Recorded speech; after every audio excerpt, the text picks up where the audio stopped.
नमस्कार दोस्तों, एक बार फिर आप सभी का स्वागत है मनोज फिल्मी पॉडकास्ट में। 1970 का दशक हिंदी सिनेमा के उस दौर के नाम रहा जब कई क्रांतिकारी फिल्में बनी। बॉलीवुड ने कई हिट पर हिट मल्टी स्टारर फिल्में दी। ये वो दौर था जब फिल्मों में हिंसक दृश्य खूब दिखाए जाते थे। गाने ऐसे बने कि आज तक कॉफी टेबल पर होने वाली बातचीत में उनका जिक्र होता है। रोडवेज, बसों और ऑटो में भी इस दौर के गाने खूब बजा करते हैं। 1970 ने फिल्म जगत को क्या नहीं दिया। ये वही दौर था जब सिनेमा की दुनिया में एक नया सितारा उभरा जिसे एंग्री यंग मैन का नाम मिला। डायलॉग लिखे गए कि जब तक बैठने को ना कहा जाए शराफत से खड़े रहो, ये पुलिस स्टेशन है, तुम्हारे बाप का घर नहीं। ये कहानी एंग्री यंग मैन या अमिताभ बच्चन की नहीं है, कहानी उस सुनहरे दौर के सुनहरे किस्सों का है। तो दोस्तों, वीडियो में आगे बढ़ने से पहले प्लीज मेरे चैनल को सब्सक्राइब करके बेल आइकन को जरूर प्रेस कर दीजिएगा। तो चलिए दोस्तों, वीडियो को शुरू करते हैं। 1975 से कुछ महीनों पहले का वक्त था। 30 साल से कुछ कम उम्र के एक लड़के को बेंगलोर की फ्लाइट पकड़नी थी, मगर फ्लाइट बोर्ड करने से पहले एक काम था जिसे निपटाना जरूरी था, जिसे वो जाने कब से टाल रहा था। काम क्या था? कुछ लिखना था। क्या लिखना था? एक फिल्म का सीन। दिमाग में सब सेट था, बस कागज पर उतारना था। अगर 2025 होता तो व्हाट्सएप पर एक वॉइस नोट भेजने भर से काम हो गया होता, पर बात 60 साल पहले की है। खैर, ये 30 साल से कुछ कम उम्र का लड़का एयरपोर्ट पर था। उसने आने में देर कर दी थी और उधर से बुलाया जा रहा था। चलिए, बोर्डिंग शुरू होने वाली है, टिकट दिखाइए, आईडी दिखाइए, वगैरह वगैरह। लड़के ने एक कागज लिया, एक गाड़ी के बोनट पर रखा और पेन से कुछ लिखने लगा। एयरलाइंस एक पैसेंजर के लिए जितना इंतजार कर सकती है, बस उतनी देर में कागज पर वो सीन पूरा किया जा चुका था जो 1970 के दशक की बेस्ट फिल्म और इंडियन सिनेमा की टॉप 10 फिल्म में से एक का कालजयी सीन बन गया। लड़के ने कागज का रुक्का थमाया अपने असिस्टेंट को और एयरपोर्ट के अंदर चला गया। ये लड़का था कौन? वही जिसने एंग्री यंग मैन का कैरेक्टर लिखा। अरे वही जिसने मेरे पास माँ है वाला ऐतिहासिक सीन लिखा।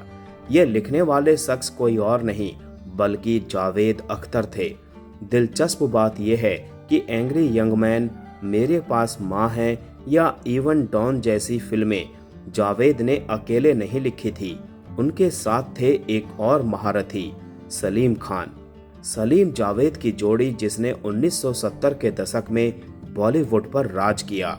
शोले की स्क्रिप्ट लिखते वक्त सलीम जावेद के मन में एक मल्टी स्टारर बनाने की कोई मंशा नहीं थी।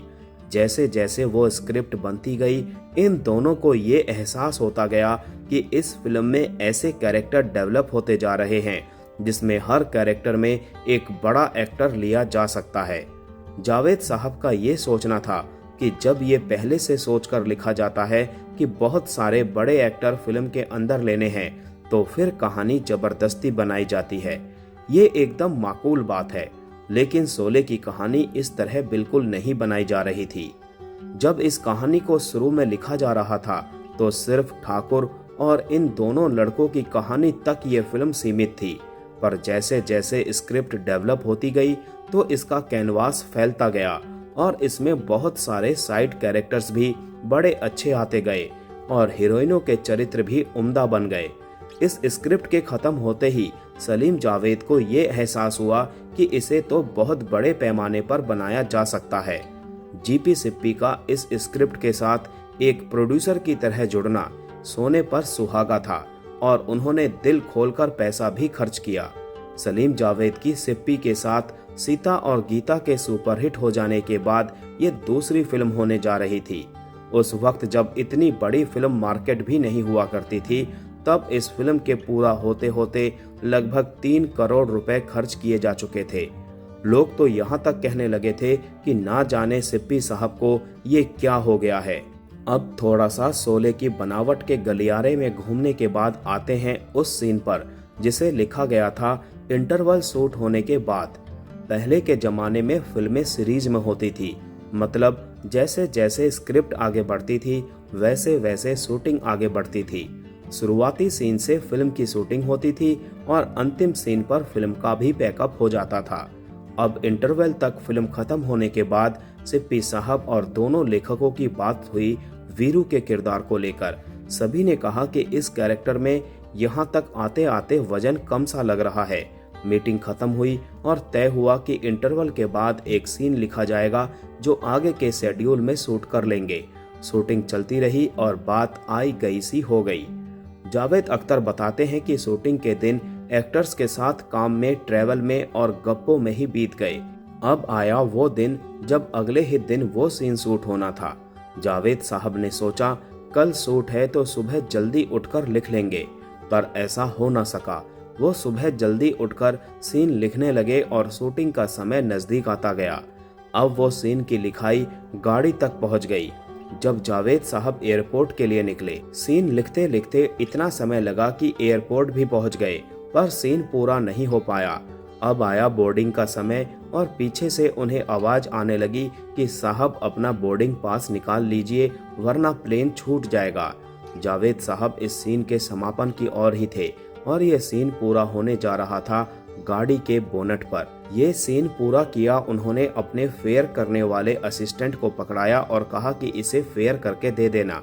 उन्होंने इस सीन की पहले ड्राफ्ट की लिखाई के बाद वापस मुड़कर तक नहीं देखा और ये सीन जस का तस उसी दिन शूट कर लिया गया। शोले फिल्म में ही गाना है कोई हसीना जब रूठ जाती है, तो इस गाने के बाद शोले में आता है वीरू और जय का एक सीन जिसमें वीरू जय से बसंती के लिए अपना इजहारे इश्क करता है और बताता है कि वह बसंती से शादी करना चाहता है। जय ये सब सुनने में दिलचस्पी नहीं दिखाता है। वीरू जय से कहता है कि वो मौसी के पास जाए और वीरू के रिश्ते की बात इस ढंग से करे कि मौसी खुद ब खुद सगुन लेकर आ जाए। जय इस नौटंकी से उकता कर कहता है कि वो मौसी से अपने ढंग से जाकर बात कर लेगा। फिर आता है जय और मौसी का सीन जहां जय मौसी से बसंती की शादी को लेकर बात कर रहा है और वीरू के शराबी और जुआरी होने के साथ उसके निर्दोष होने की गवाही दे रहा है। बसंती से शादी हो जाने के बाद जुए और शराब की आदत छोड़ देने की बात मौसी से कही जाती है। अब मौसी कहाँ मानने वाली थी। वो कहती है कि शराब और जुए की आदत आज तक किसी की नहीं छूटी। जय अपने ही अंदाज में चुटकी लेते हुए ये भी कह देता है कि वीरू का किसी गाने बजाने वाली के घर चक्कर भी लगता है। मौसी हाय तौबा करते हुए ये कह देती है कि भले ही बसंती सारी उम्र कुंवारी बैठी रहे, लेकिन वो ऐसे आदमी यानी वीरू के साथ बसंती को कतई बेहाने वाली नहीं है। उपमा या मुहावरा देते हुए जो सलीम जावेद की राइटिंग का अहम हिस्सा था, मौसी कहती है कि वो सगी मौसी है, कोई सौतेली माँ नहीं। इस पर जय कहता है कि उसके इतने समझाने पर भी मौसी ना माने तो अब बेचारा वीरू पता ही नहीं क्या करेगा। अब आता है वो सीन जिसे जावेद अख्तर साहब ने गाड़ी के बोनट पर पूरा करके पहला ड्राफ्ट ही आगे कर दिया था। वीरू टंकी पर चढ़कर चिल्ला रहा है, कूद जाऊंगा, फांद जाऊंगा, मर जाऊंगा, हट जाओ। सभी गांव वाले नीचे खड़े ये तमाशा देख रहे हैं। वीरू फिर से कहता है कि वो ठीक वही कर रहा है जो मजनू ने लैला के लिए किया था, रांझा ने हीर के लिए किया था और रोमियो ने जूलियट के लिए किया था, सुसाइड। अब उसमें गांव के दो गांव वाले लगे हैं ये बताने में कि सुसाइड होता क्या है। दूसरा गांव वाला कहता है कि अंग्रेज लोग जब मरते हैं तो उसे सुसाइड कहते हैं। पहले गांव वाले का जरूरी सवाल आता है कि अंग्रेज लोग क्यों मरते हैं। ये जावेद साहब ने तंज कसा था। वही गांव वाला वीरू से पूछता है कि तुम सुसाइड क्यों करना चाहते हो। इसके जवाब में जो डायलॉग लिखा गया वो ये था, तुम लोगों के आंसू निकल जाएंगे इस दुख भरी कहानी को सुनकर। वो अपनी कहानी को अंग्रेजी उपन्यासकार शेक्सपियर ट्रेजेडी के तर्ज पर शुरू करता है और कहता है कि उसकी कहानी बड़ी दुख भरी है। इस कहानी में इमोशन है, ड्रामा है, ट्रेजेडी है और फिर वो ये बात सबके सामने रखता है कि इस बसंती से उसका लगन यानी शादी होने वाली थी, लेकिन इसकी बुढ़ी मौसी ने बीच में भांजी मार दी। वीरू शराब के नशे में गांव वालों से बात करता है। ये बेहद कॉमिकल सीन था। वो गांव वालों को आखिरी सलाम कहता है इतने में गांव वालों के बीच से भागती हुई बसंती आती है। ये कॉमिक सीन मुकम्मल हो जाता है। वो पहले दिखे दोनों गांव वालों की एक छोटी सी बातचीत, जिसमें वीरू का गुड बाय सुनकर वो दोनों आपस में बात करते हुए कहते हैं कि ये गुड बाय क्या होता है। फिर से वही दूसरा गांव वाला कहता है कि अंग्रेज जब जाते हैं तो गुड बाय कहते हैं। इस तरह की लिखावट आने वाली कल की कई फिल्मों की बुनियाद बनी। हेरा फेरी जैसी फिल्मों में भी जाने अनजाने में इसका इस्तेमाल हुआ। खैर, फेमस टंकी वाले सीन का जिक्र करना जरूरी है। वीरू टंकी से कूदने से पहले ये ऐलान करता है कि गांव वालों मैं जा रहा हूँ, भगवान मैं आ रहा हूँ। एक पैर सामने बने लकड़ी के बुर्ज से कूदने के लिए बाहर निकाल देता है। बसंती ये सब देखकर विचलित हो उठती है और गांव वाले वीरू से रुक जाने की गुहार लगाते हैं और वो रुक जाऊं बोलकर रुक भी जाता है। कहने लगता है कि तुम लोग जोर देते हो तो मैं रुक जाता हूँ। इस सीन का एक अहम शॉट जिसमें बसंती जय के सामने जाकर खड़ी होती है। जय चाय पी रहा है और पीछे वीरू टंकी पर चढ़ा हुआ है। ये शॉट इस पूरे सीन को विजुअली कई गुना ऊपर ले जाता है। एक तरह से इस सीन की विजुअल समरी बन जाती है।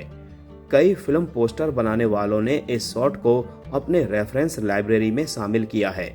अब बसंती जाकर जय को उसकी दोस्ती का फर्ज याद दिलाती है और उसे कहती है कि देखो तुम्हारा दोस्त कहाँ चढ़ गया, तुम कैसे दोस्त हो, तुम यहीं बैठे हो। जय चाय की चुस्की लेते हुए टंकी की तरफ देखता है और कहता है कि कुछ नहीं होगा, जब दारू उतरेगी तो ये भी उतर जाएगा। बसंती जय को पत्थर दिल दोस्त बताते हुए टंकी की तरफ भागती है और जय आराम से चाय की एक और चुस्की खींचता है। वहां वीरू जान देने की बात पर अड़ा हुआ है और गांव वालों को ये बताता है कि जहां भी कोई प्रेमी जान देता है वहां पर भयंकर किस्म की मुसीबतें आती हैं। गमगीन मंजर में जावेद अख्तर कॉमेडी पैदा करते हैं।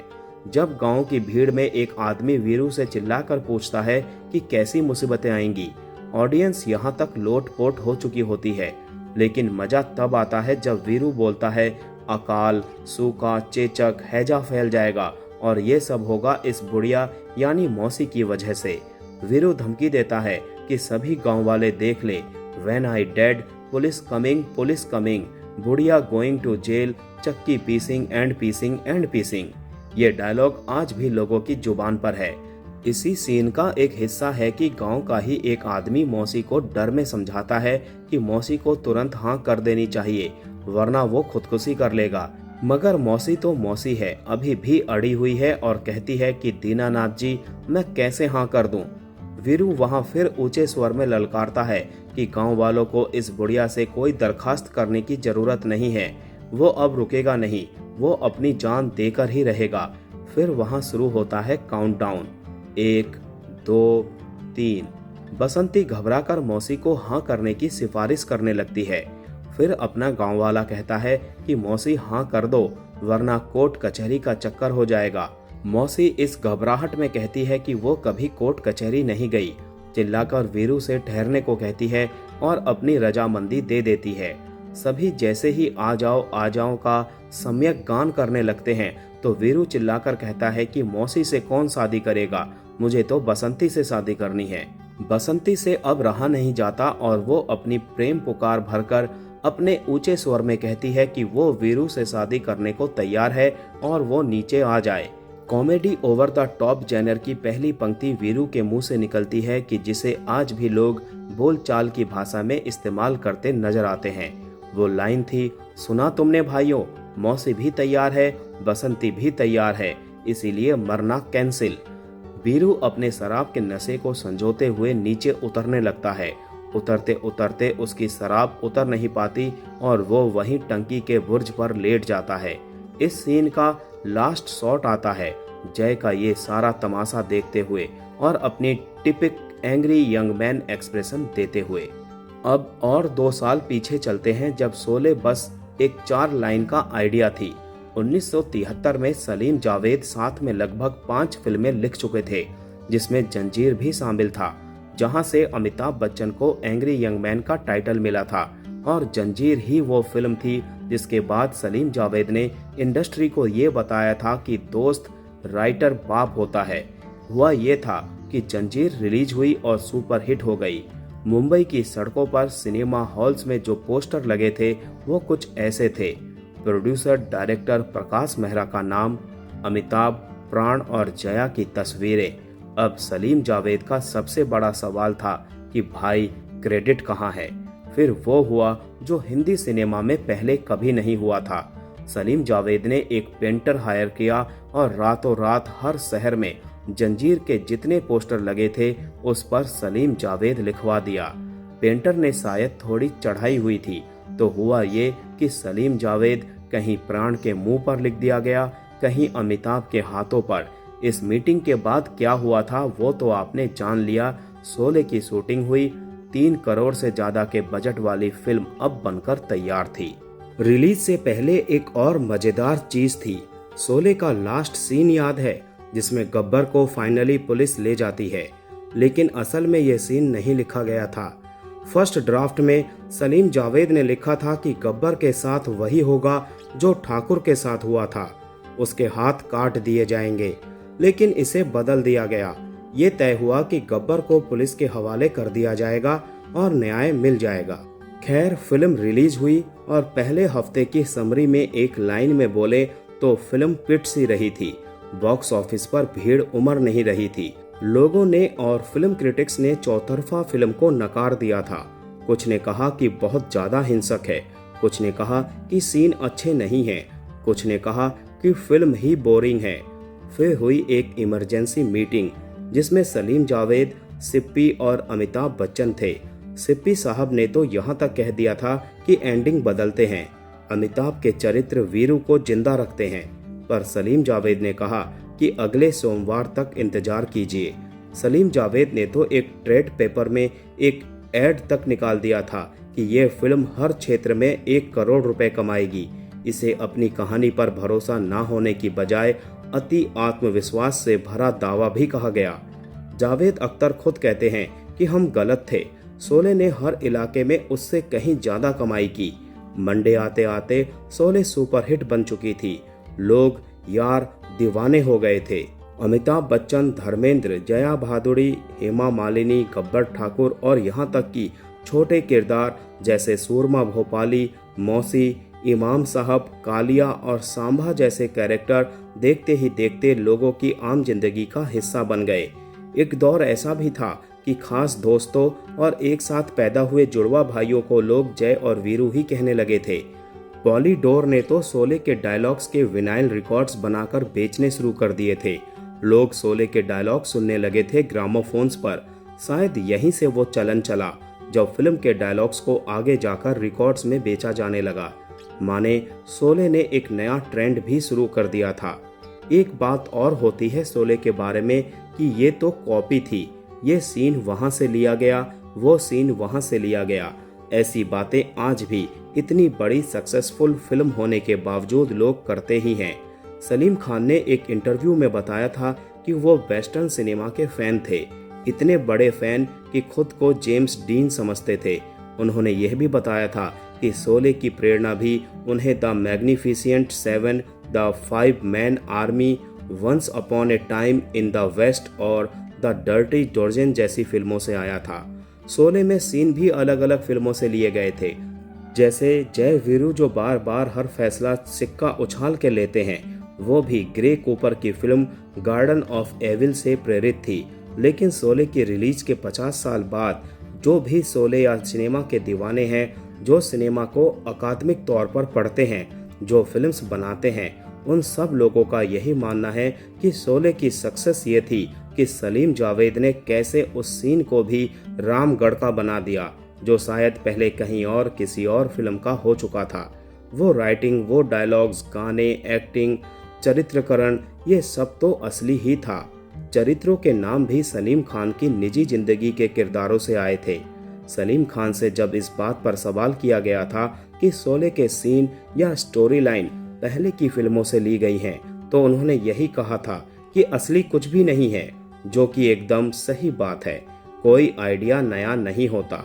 शोले की आलोचना या उस फिल्म को लेकर बातें करने वालों के अपने तर्क हो सकते हैं, पर इस बात को कोई नहीं नकार सकता कि शोले भारतीय सिनेमा की सबसे शानदार फिल्मों में से एक थी।